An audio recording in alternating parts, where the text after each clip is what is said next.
Thanks, Nigel, and thanks, Phil and Juliet. Some fantastic points there, and it's even made me think beyond where I was thinking before. So just to follow up on a couple of points, Juliet's point about it's your behaviours. If I had the IT skills to show you a video now, I show a conference, it's about a turkey in New England. And if you get a chance to Google it, do. A turkey in New England stops the traffic on a main road and lets all his sort of flock across, checks that they're all there and moves on. How many times do we think we've had a turkey as a leader? Well, actually they can be if they've got the right behaviors. There's another one of a donkey trying to escape from a corral, 5 or 6 donkeys. One donkey actually just pulls one of the poles away and they all walk out. So even if you've known a donkey as a leader, you can be a leader. It's about your behaviors. And I think that's really, really important. In terms of what Nigel was saying, for many, many years, it's about hierarchy and tribalism, isn't it? You're a director of this, you're a director of that. Oh, fantastic. Well, to me, there should be no narcissisms of small differences, yet there are in so many organizations. And I think that's where we're going totally wrong. And if you think back to the 80s, it was all about customer services, or the 90s about quality. Oh, we better do this, we better do that. Perhaps safety in the noughties. And as Phil mentioned, that after the banking crisis, oh, we better have values. But why haven't we always had them? Why are we now talking about well-being over the last 7, 8 years? It's all focused on well-being.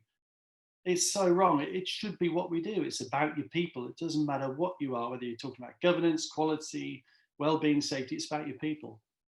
And I think one of the important things for me about caring is about how it makes people feel. It's not a process, as Phil said. It's not about management. It's about how you make people feel. They want an identity. They want to feel valued and valuable. And there's a subtle difference there. And no process will actually do that. So I'm going to share with you something that shows how people feel. If they feel cared about, if they've got an identity or feel valued. And this is from research. I know Nigel was involved with this many, many years ago, from Engaging for Success. But if you look at the left-hand side here, if you've got these engaging leaders, emotionally intelligent, and I don't mean just at senior level here, I think that management is an outdated concept. We should be leading people, even if you're a supervisor, even if you're a first-line manager with 6, 7 people in your team, you should be leading them, not manage them. We manage stuff. So this is how you can make people feel. If they don't feel valued or cared for on the left-hand side, you get all these traits. And you can imagine it, can't you? If nobody cares about you, if you've not got any identity in the organization, of course you're going to feel like this. But more importantly, it's the impact it has on people. You look at the left-hand side there, this is where they get cortisol. Now that's a stress drug. We bring in all these mental health first aiders and think, oh, that'll fix them. Yet we chuck them back into the same environment that made them feel that way in the first place. So to me, it's about moving your culture forward through this engaging leadership, caring about your people. To the right-hand side here, where people are more positive, more focused, willing to collaborate. Wow. Can I just say, we can't see your slides. Oh, what a shame. I am sharing. Let me see if I can get out of this.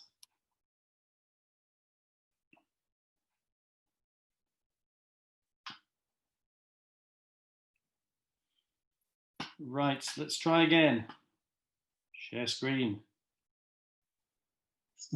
You know, you're doing shadow puppets at the moment. Good old technology. Right, see if I can share this. There we go. I'll do song and dance routine while you're. Oh, there we go. Okay. It says I'm screen sharing, which is very strange. You are now. You just Am I? the beginning, yeah. Or to the whichever one, yeah. You just display that one and you're there. Right. Can we see those?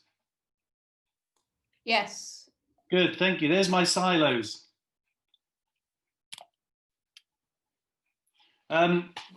Sorry, very quickly, this is the left-hand side. If you don't feel engaged, this is how you feel. And again, it's back to the feeling. Some of you may have seen this before when I do conferences. This is the most photographed slide I have. But on the right-hand side, if you feel valued, if you feel valuable, if you feel cared for, this is what happens to you. Positive, more focused, as I said before, creative, innovative, willing to get involved. And as Phil mentioned before, it's, as a manager, it's not up to you to be innovative or creative. Why can't we use our people? If they're going to be, valued and cared for, they're more creative, more innovative, then why not get them involved in decision making? And I had a chat with somebody the other day who said, well, I'm a manager and I'm innovative. You don't have to be. You don't have to be everything as a manager. If you start using your people, if you understand who in your team has what skills, but you actually care about them, then you can use them to solve all these new challenging issues that we have coming at us at the moment. Why not use those people? How do you think that would make them feel? Being involved in leadership decisions. It's fascinating how we go back to the process. I'm a manager. I've got to make these decisions. We've got to change that. We have to change that.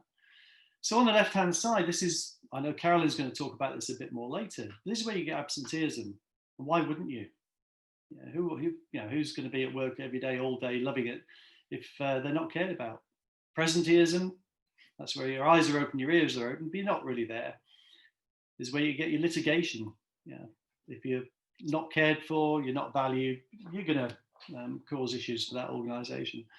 On the right-hand side, productivity. People talk about this. I did some work with Coca-Cola. They were focused on productivity. Just get it done, get it out the door, just move it along. A guy called Ken Woodward, you might have seen or heard of, he got blinded because he just did what they told him to do, just get it done. They couldn't get it done. He did something he shouldn't have done, but the language was driving that behaviors or those behaviors. So Coca-Cola said, what are we doing wrong? And a few hundred people said, you don't care about us. So they changed their whole approach. They got some emotionally intelligent leaders in. They started listening to people, not talking to them, not pointing at them anymore, actually listening and actioning, making them feel that they were valued. And productivity at Coca-Cola went up 16% by not focusing on productivity, by caring about the people. So all sorts of issues here, which again is why it's got to be an integrated approach. It's not about productivity, safety, well-being, it's about your people. Resilience will increase, not just organizational resilience, but personal resilience. You're moving from your cortisol on the left-hand side to oxytocin on the right-hand side. That's where people are half an inch taller. It's the hug drug. We should be selling it as organizations. So resilience will improve dramatically. Safety, of course. Quality. Retention, recruitment. Who wants to work for an organization where people are on the left-hand side? They'll be in the pub saying, what a crap place to work this is. Yet people on the right-hand side are saying, yeah, it's a really nice place, this. And one of the fascinating things to me is, like I say, the last 10 years, we've been focusing on well-being. But actually, if you're moving from cortisol to oxytocin, you're going to increase your well-being anyway. If you feel valued, you're going to increase your well-being anyway. So lots of positives here. And of course, that impacts on the quality of working life. And some research that we did fairly recently, we showed that if you are on this right-hand side, you feel valued, you've got a bit more energy, a bit more wherewithal about you because people care about you, you're more likely to go out into the community at the weekend, work with charities, work with trusts, whatever it is. And the research we found, that was quite a virtuous circle. Having been involved with the charities and whatever it is, the weekends, you're more engaged at work and you actually drag more people with you. So fascinating. Lots to be positive about on this right-hand side. And of course, as Sarah will talk about later, that's got to be a risk to the organization. If your people are on the left-hand side here, that's got to be a risk, isn't it? In so many ways, in terms of equality, retention, recruitment, resilience. So to me, it has to be an integrated approach to improvement through a people agenda. Is it me saying this or us just saying this? No, this is being recognized worldwide. There's one from Gallup. Sustainable growth for companies, communities, and countries. And I think that's important, as Nigel mentioned before. Stakeholders, it's not about making money.